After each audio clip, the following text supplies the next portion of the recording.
Consumer protection, उपभोक्ता संरक्षण। इसका मतलब है कंज्यूमर प्रोटेक्शन का मतलब प्रोटेक्ट करना कंज्यूमर को ऐसे एंटी कंज्यूमर ट्रेड प्रैक्टिसेस से जो प्रोड्यूसर्स के द्वारा या सेलर्स के द्वारा किए जाते हैं। एंटी कंज्यूमर मतलब कंज्यूमर को नुकसान पहुंचाने वाली प्रैक्टिसेस से उनको सुरक्षा देना। कंज्यूमर प्रोटेक्शन का मतलब प्रोटेक्ट करना कंज्यूमर को उस एक्सप्लॉयटेशन से जो एक्सप्लॉयटेशन किया जाता है प्रोड्यूसर्स के द्वारा या सेलर्स के द्वारा अनफेयर और रेस्ट्रिक्टिव ट्रेड प्रैक्टिसेस के माध्यम से।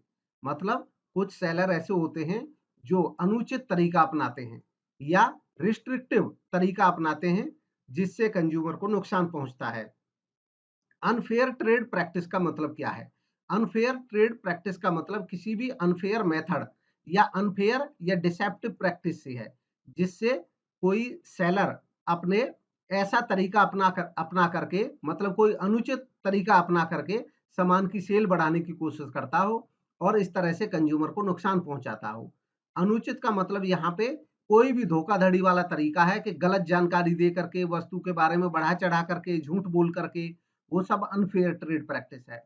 रिस्ट्रिक्टिव ट्रेड प्रैक्टिस का मतलब होता है ऐसी ट्रेड प्रैक्टिस से जिसकी वजह से मैनिपुलेशन होता हो प्राइस का या जो डिलीवरी की कंडीशन है गुड्स की उनका मैनिपुलेशन होता हो या अफेक्ट होता हो फ्लो ऑफ सप्लाई, गुड्स का जो फ्लो है वो अफेक्ट होता हो और इस तरीके से जो कंज्यूमर है उस पर अनजस्टिफाइड कॉस्ट या रिस्ट्रिक्शन पड़े।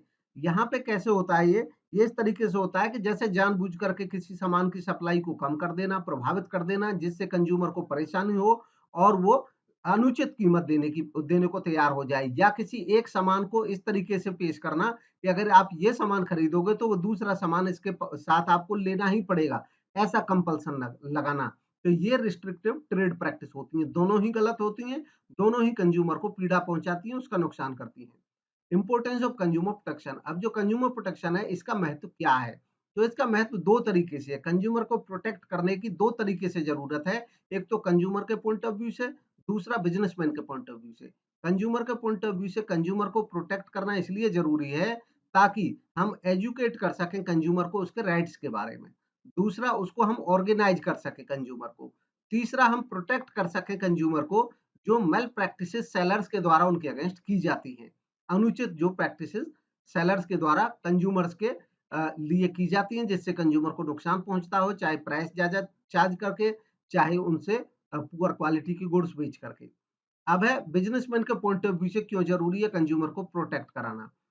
बिजनेसमैन के पॉइंट ऑफ व्यू से इसलिए जरूरी है क्योंकि ये बिजनेस के लॉन्ग टर्म इंटरेस्ट में है, खुद के में भी। अगर कंज्यूमर प्रोटेक्ट रहेगा किसी बिजनेस का तो उस बिजनेस का जो लंबे समय तक वो बिजनेस अपना चला रह सकता है, उसका लॉन्ग टर्म में इंटरेस्ट होता है उस बिजनेस का खुद का भी। सोशल रेस्पॉन्सिबिलिटी ऑफ बिजनेस, हर एक बिजनेस का ये सामाजिक उत्तरदायित्व भी बनता है कि वो अपने कंज्यूमर को प्रोटेक्ट करे। मॉरल ड्यूटी ऑफ बिजनेस, हर एक बिजनेस की ये मॉरल ड्यूटी भी बनती है, नैतिक कर्तव्य बनता है टू अवॉइड गवर्नमेंट इंटरवेंशन, साथ ही साथ गवर्नमेंट इंटरवेंशन को अवॉइड कराने के लिए। क्योंकि अगर कोई जो कंज्यूमर है उसको नुकसान पहुंचता है किसी बिजनेस से तो उस पर्टिकुलर बिजनेस के खिलाफ लोग हो सकते हैं और ऐसे केस में गवर्नमेंट इंटरवेन करेगी। तो अगर किसी बिजनेस को गवर्नमेंट के इंटरवेंशन से बचना है, सरकारी हस्तक्षेप से बचना है, तो उसको स्वयं ही अपने कंज्यूमर्स को प्रोटेक्ट करना होगा। From social point of view से अगला है ये सामाजिक पॉइंट ऑफ व्यू से जरूरी है कंज्यूमर को प्रोटेक्ट करना क्योंकि इससे ह्यूमन वेलफेयर होगा। कंज्यूमर अगर प्रोटेक्ट रहेंगे, उनके हित सुरक्षित रहेंगे तो ये ह्यूमन वेलफेयर का काम है। ये ग्रोथ होगा सोशल जस्टिस के साथ, मॉरल जस्टिफिकेशन होगा, ये सोशल रेस्पॉन्सिबिलिटी होती है बिजनेस की, एथिकल ऑब्लिगेशंस होते हैं सभी के और पब्लिक सपोर्ट मिलता है ऐसे बिजनेस को। तो इसलिए सोशल पॉइंट ऑफ व्यू से भी जरूरी है कंज्यूमर को प्रोटेक्ट कराना। Ways and means of consumer protection. अब कंज्यूमर को प्रोटेक्ट करने के कौन से तौर तरीके हैं?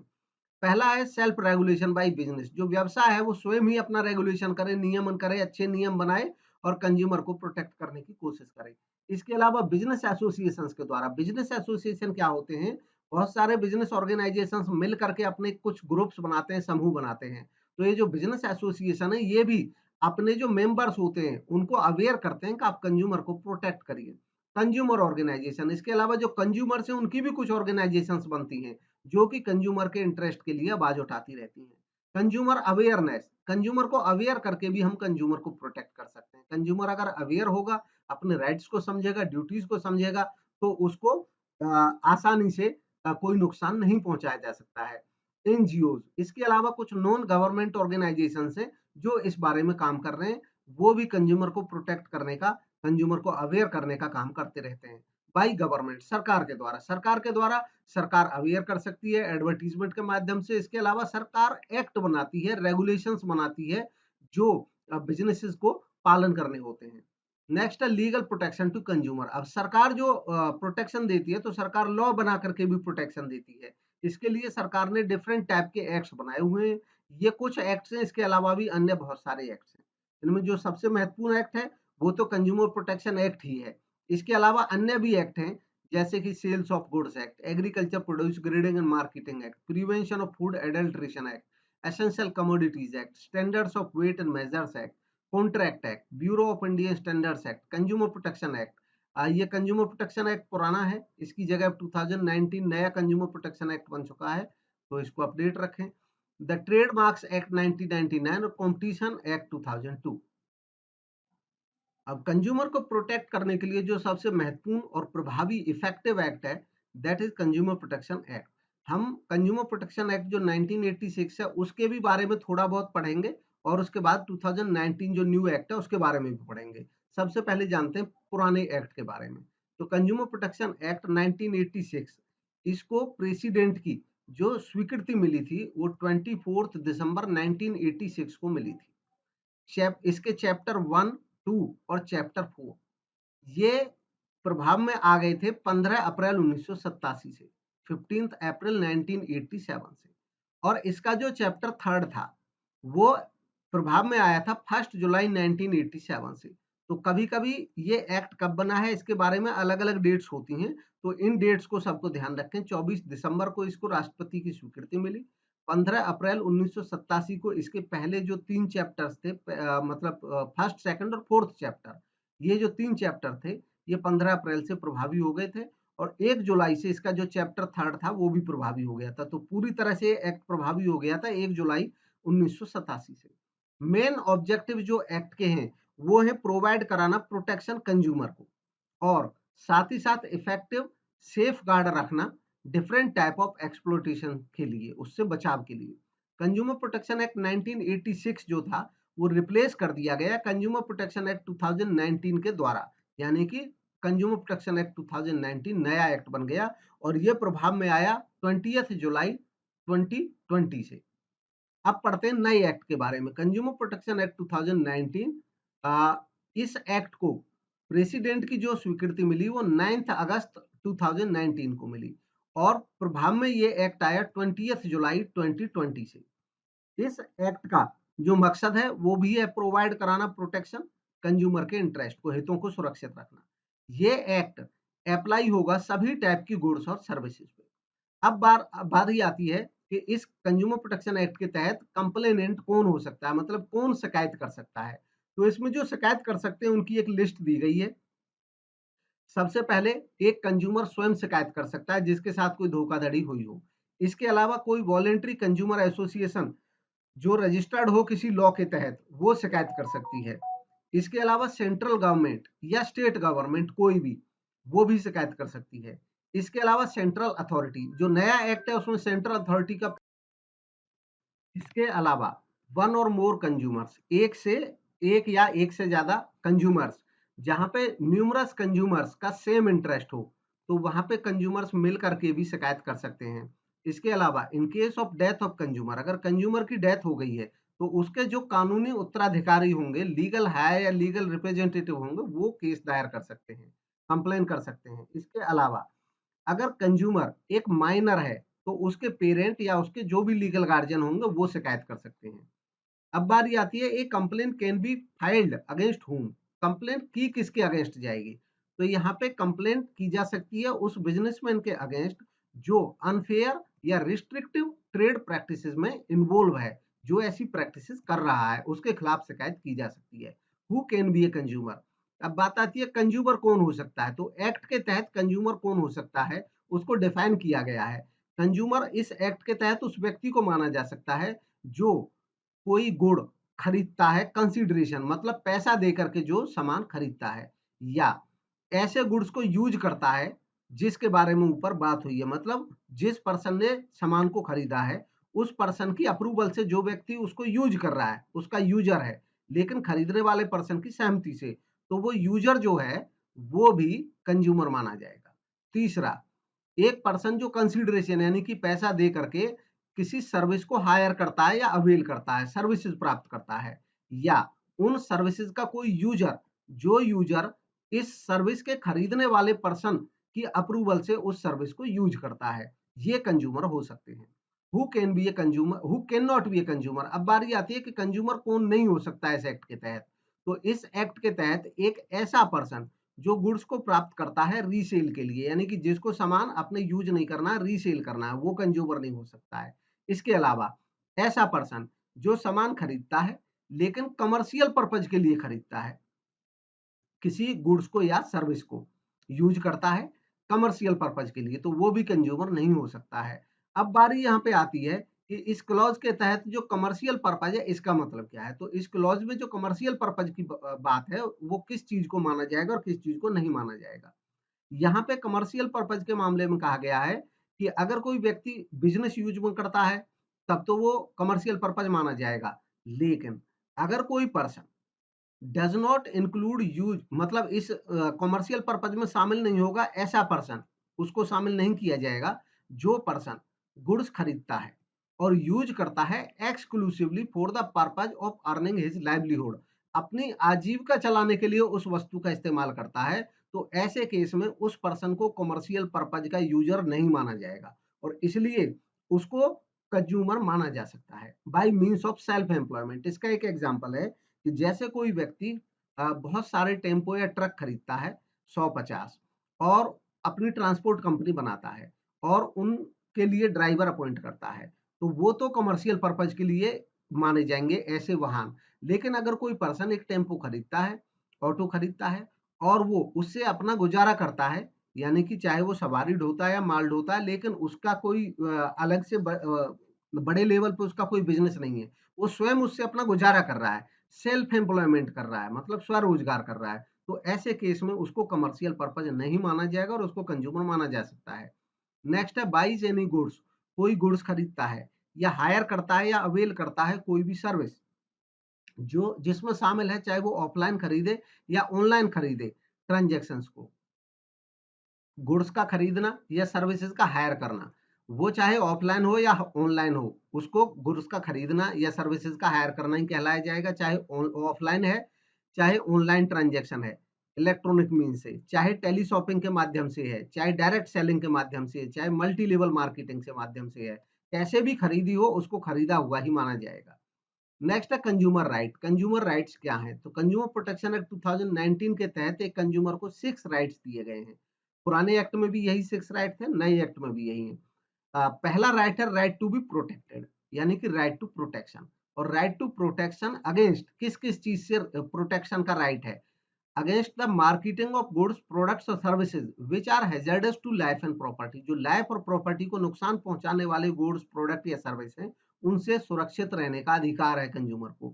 इसके अलावा कंज्यूमर को अधिकार है right to be informed, right to be informed about quality, quantity, potency, purity, standard, price of goods product services, इन सब के बारे में जानकारी प्राप्त करने का अधिकार है।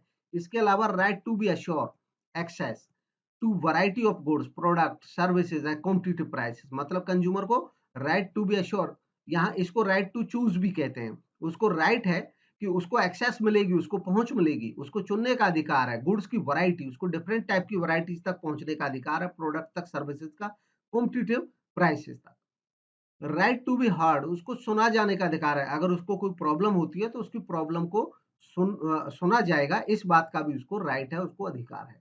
नेक्स्ट है राइट टू सीक रेडरेसल, उसको अधिकार है उपचार प्राप्त करने का, मतलब अगर उसके साथ कोई लॉस होता है, उसको डैमेज होता है, तो उसको उपचार प्राप्त करने का भी अधिकार है। नेक्स्ट है right to consumer awareness, consumer की अवेयरनेस का, जिसको राइट टू कंज्यूमर एजुकेशन भी कहते हैं, उसको अवेयर होने का भी अधिकार है अपने राइट्स और रेस्पॉन्सिबिलिटी के बारे में। नेक्स्ट है central consumer protection council. Central consumer protection council एक काउंसिल बनाई गई है, इस एक्ट के तहत उसका प्रोविजन है। सेंट्रल गवर्नमेंट एस्टेब्लिश करेगी ये सेंट्रल कंज्यूमर प्रोटेक्शन काउंसिल। इसके minister incharge department of consumer affairs जो भी होंगे वो इसके चेयरपर्सन माने जाएंगे। सेंट्रल गवर्नमेंट में जो भी डिपार्टमेंट ऑफ कंज्यूमर अफेयर्स के मिनिस्टर होंगे, कैबिनेट मिनिस्टर, वो इसके चेयरपर्सन होंगे।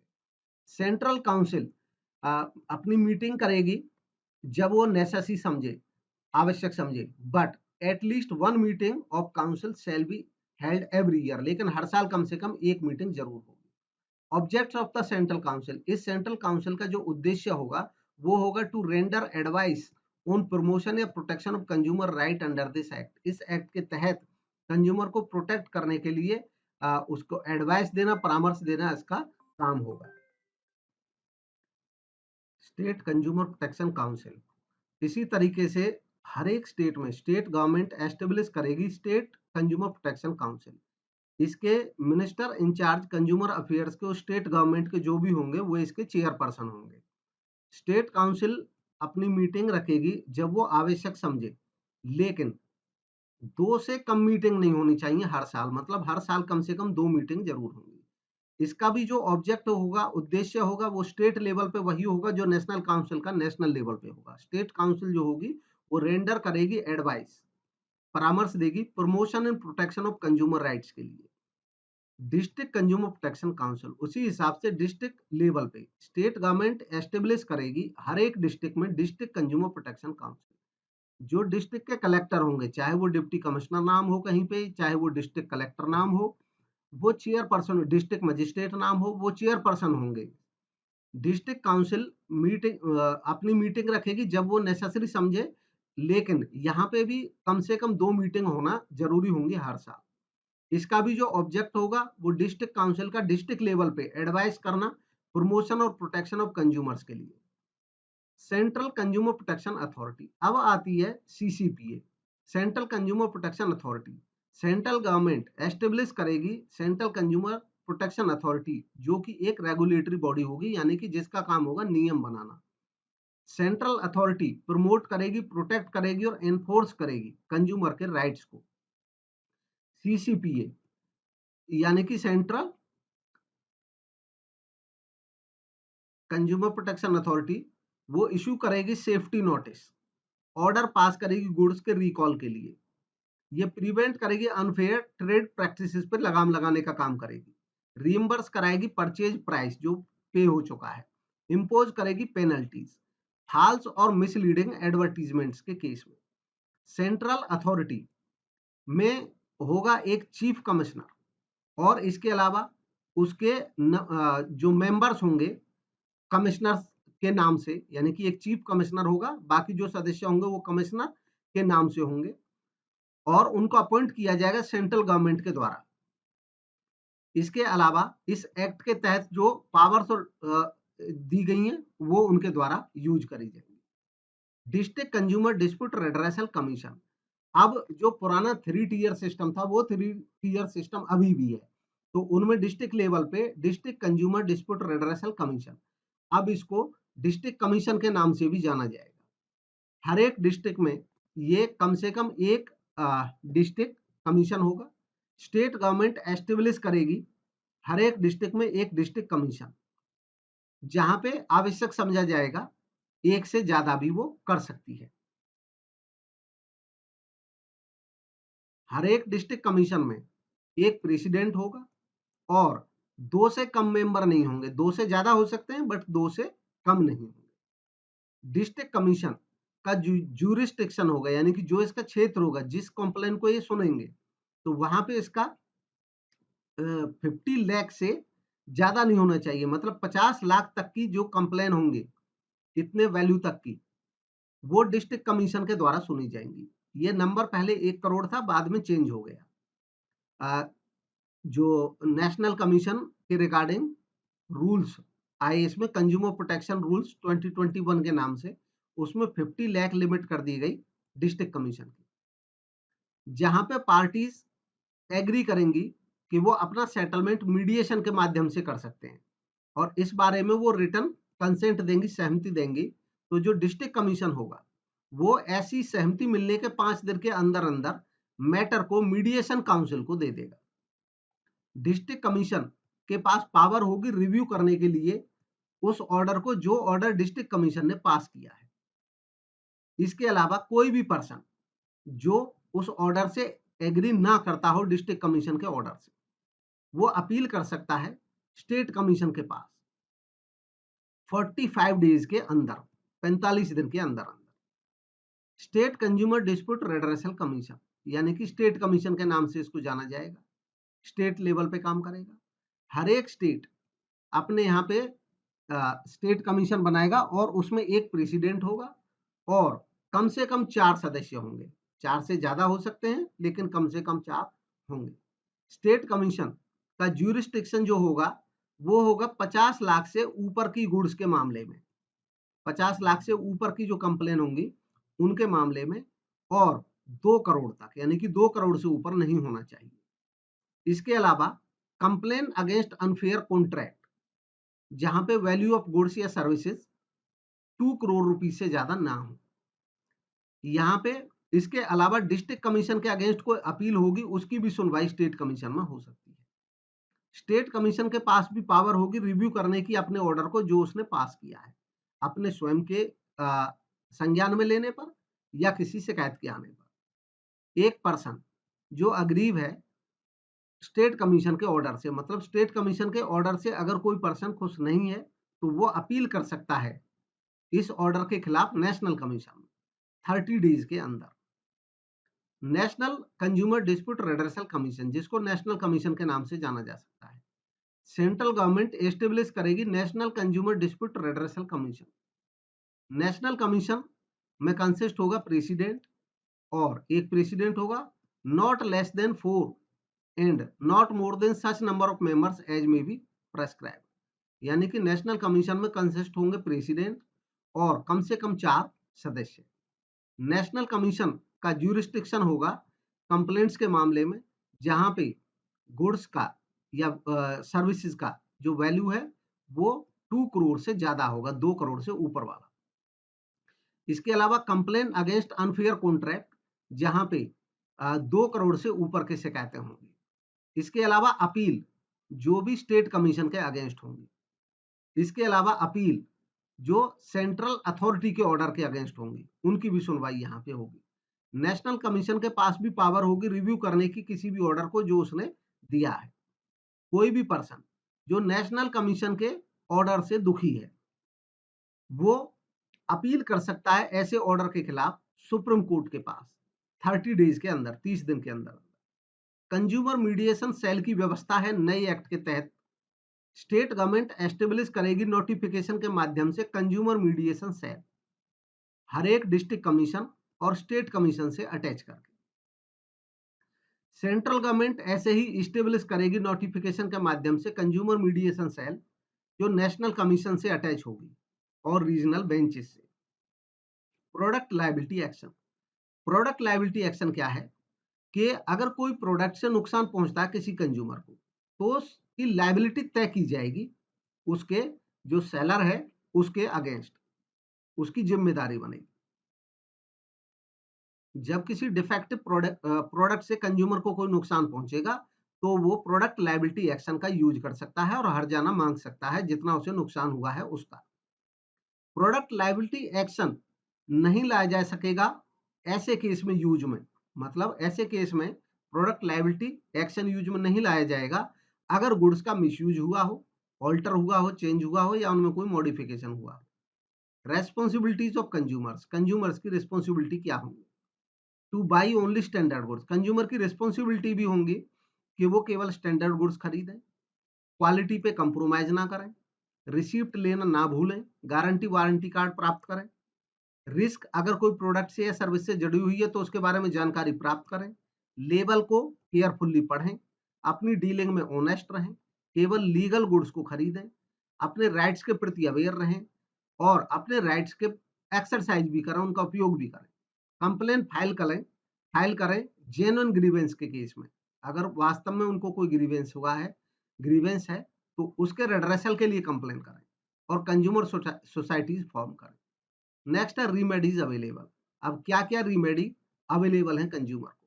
सबसे पहला रिमूवल ऑफ डिफेक्ट्स, डिफेक्ट्स को रिमूव कराने का, रिप्लेसमेंट ऑफ गुड्स, गुड्स के रिप्लेसमेंट का, refund of price, price refund कराने का, अवार्ड ऑफ कंपनसेशन, कंपनसेशन दिलाने का, डेफिशिएंसी इन सर्विस को रिमूव कराने का, इसके अलावा अनफेयर या किसी रिस्ट्रिक्टेड ट्रेड प्रैक्टिस को डिसकंटिन्यू कराने का, उसको बंद कराने का।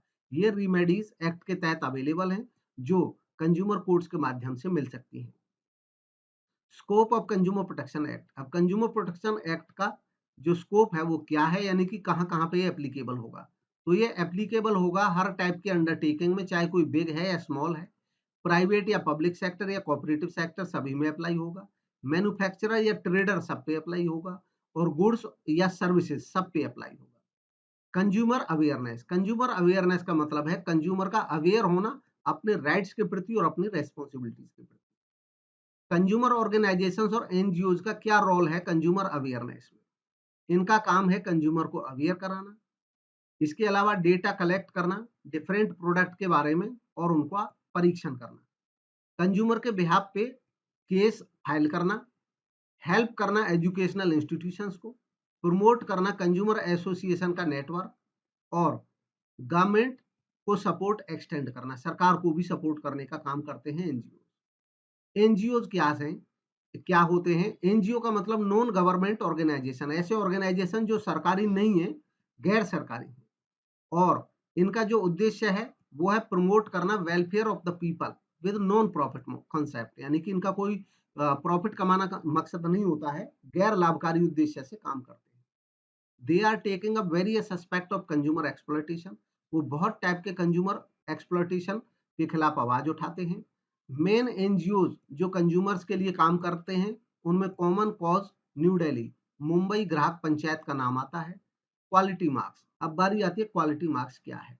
क्वालिटी मार्क्स दरअसल एक तरह का मार्क होता है जो कंज्यूमर को ये विश्वास दिलाता है कि जिस प्रोडक्ट पे मार्क्स है वो उसकी क्वालिटी जो है वो अच्छी होगी। इसके बारे में कुछ मेजर मार्क्स हैं जिनमें आईएसआई मार्क्स ये देख रहे हैं, ये electrical appliances, LPG cylinder, batteries, oil pressure stove, automobile accessories, medical equipment, steel product etcetera, इन सब पे लगाया मिलता है। एफपीओ, एफपीओ का जो मार्क्स है ये हमें सभी प्रोसेस्ड फ्रूट प्रोडक्ट पे मिलेगा, प्रोसेस्ड फ्रूट प्रोडक्ट्स पे मिलेगा जो इंडिया में बेचे जाते हैं, जैसे packaged fruit beverage, fruit jams, crushes and squash, pickles, dehydrated fruit products, fruit extracts. इसके अलावा बीआईएस हॉलमार्क, ये बीआईएस हॉलमार्क है, ये गोल्ड पे 2000 से नेसेसरी है और सिल्वर पे 2005 से। एग मार्क, एग मार्क का जो निशान है पल्सेस पे, सीरियल्स पे, एसेंशियल ऑयल्स पे, वेजिटेबल ऑयल्स पे, फ्रूट्स एंड वेजिटेबल्स पे, सेमी प्रोसेस्ड प्रोडक्ट पे, ये एग मार्क का निशान है। नेक्स्ट है eco mark, soaps and detergents, paints, paper, plastic, cosmetics, textile, batteries, wood substitute, propellant and aerosols, food items, edible oil including vanaspati, tea, coffee, electrical and electronics goods, packaging material, इन सब पे eco mark. इसके अलावा वूल mark, ये जो वूल के product होंगे उन पे वूल मार्क हमें लगा दिखाई देगा। बिजनेस स्टैंडर्डाइजेशन एंड आईएसओ, ये क्या है तो इसके बारे में जानते हैं। बिजनेस स्टैंडर्डाइजेशन का मतलब तो होता है कि बिजनेस का एक स्टैंडर्ड तय करना, स्टैंडर्ड होना, एक मानक तय करना कि ये एक अच्छा बिजनेस है, बिजनेस ऑर्गेनाइजेशन है। आईएसओ क्या है?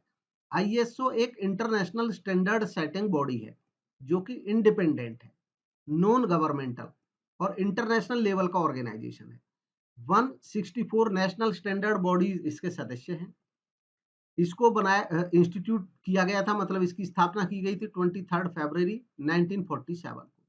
ये वर्ल्ड लेवल पे प्रमोट करता है प्रोप्राइटरी, इंडस्ट्रियल और कॉमर्शियल स्टैंडर्ड्स को। स्टैंडर्ड का मतलब होता है कि एक लेवल जो प्राप्त कर रहा है संस्थाओं को। आईएसओ 9000 एक सीरीज है स्टैंडर्ड्स की जिसको डेवलप किया गया है और पब्लिश किया जाता है इंटरनेशनल ऑर्गेनाइजेशन फॉर स्टैंडर्डाइजेशन यानी कि आईएसओ के द्वारा।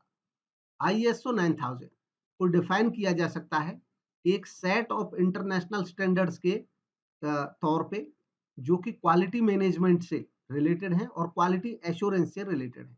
इनको डेवलप किया गया है हेल्प करने के लिए कंपनीज को कि वो इफेक्टिवली डॉक्यूमेंट कर सकें अपने क्वालिटी सिस्टम को, अपना क्वालिटी सिस्टम बेटर करना और उसका डॉक्यूमेंटेशन करना, जो उनके एफिशिएंट क्वालिटी सिस्टम को मेंटेन करने में मदद करता है और उसके लिए आवश्यक होता है। ये स्पेसिफिक नहीं होते हैं किसी एक इंडस्ट्री से, इनको ISO 9000 को अप्लाई किया जा सकता है सभी टाइप की ऑर्गेनाइजेशन। ISO 9000 हेल्प करता है कंपनी को सेटिस्फाई करने में उसके कस्टमर्स को, रेगुलेटरी रिक्वायरमेंट्स को और कंटिन्यूअल इंप्रूवमेंट को।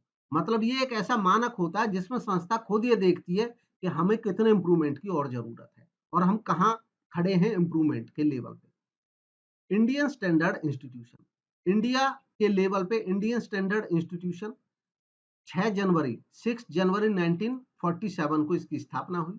डॉक्टर लाल सी वर्मन इसके पहले डायरेक्टर बने जून 1947।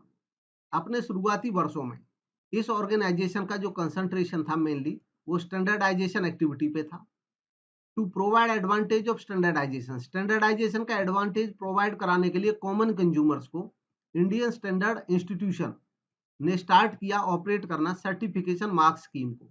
ये सर्टिफिकेशन मार्क स्कीम इन्होंने चलाई under Indian standard institution certification marks act 1952 के तहत। इसके तहत उन्होंने सर्टिफाई करना सर्टिफिकेट्स देना शुरू किया स्टैंडर्ड से रिलेटेड। स्कीम जो फॉर्मली लॉन्च हुई ISI के द्वारा 1955-56 में, वो इसको एनेबल बनाती है ग्रांट करना लाइसेंस मैन्युफैक्चरर्स को, यानी कि मैन्युफैक्चरर्स को लाइसेंस दे सकती है इसके तहत जो प्रोड्यूस करेंगे goods in conformity with the Indian standards, Indian standards को की कन्फर्मिटी के साथ, मतलब इंडियन स्टैंडर्ड्स का जो मानक है उसको वो प्राप्त करेंगे और उसके अगेंस्ट उनको लाइसेंस दिया जाएगा कि ये इन मानकों का पालन करेंगे। To apply ISI mark on their product, उसके बाद ये ISI मार्क अपने प्रोडक्ट पे लगा सकेंगे। To meet requirement of certification mark scheme, certification mark scheme की रिक्वायरमेंट को पूरा करने के लिए एक लैबोरेटरी स्टार्ट की गई 1963 में। Then bureau of Indian standards BIS, while product certification was being operated under the Indian Standard Institution Certification Marks 1952, formulation of standards and other related work were not governed by any legislation। यानी कि जो certification था वो तो इस act के माध्यम से हो रहा था, लेकिन जो स्टैंडर्ड का फॉर्मुलेशन था वो किसी लेजिस्लेशन के तहत नहीं था। इसलिए act was originally enacted in 1986, act बनाया गया 1986 में, and BIS came into existence in December 1986, और BIS जो संस्था बनी वो 1986 में। ये न्यू एक्ट, इसके अलावा BIS एक्ट 1986 जो बना था इसको भी रिप्लेस किया नए एक्ट ने, जिसको नए एक्ट को इंट्रोड्यूस किया गया था लोकसभा में 2015 में, और दोनों जो पार्लियामेंट के हाउसेस थे उससे वो पास हुआ। नया एक्ट इन फोर्स हुआ 2017 से, मतलब अस्तित्व में आया नया एक्ट 2017 से।